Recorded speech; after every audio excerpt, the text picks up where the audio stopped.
هاد الفئام المتواطئون على تقاسم الكعكة. أنا نقول لكم واحد القضية، ملي وليت رئيس ديال الحكومة علاش قلت الكلمة ديال التماسيح؟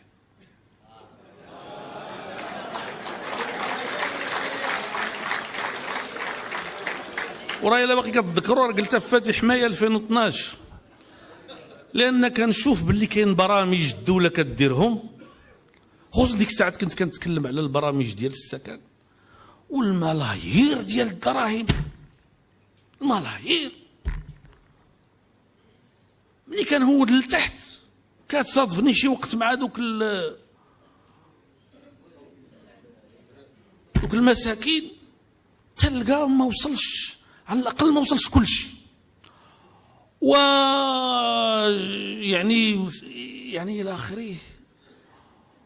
وانا تنتفكر باللي التماسيح تيتخباو وتيجيو لذاك اللي هابط وكيغبروا.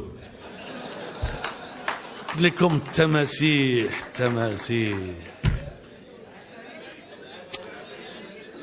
العفاريت هذوك تيحركوا لك البيادق ما عرفتيش شكون موراهم.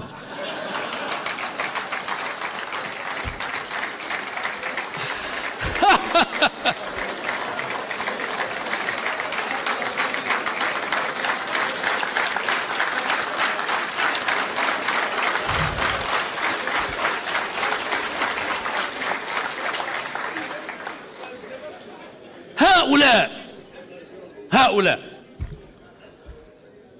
بغيت غير نسولكم، واش حنا مطورين قدهم؟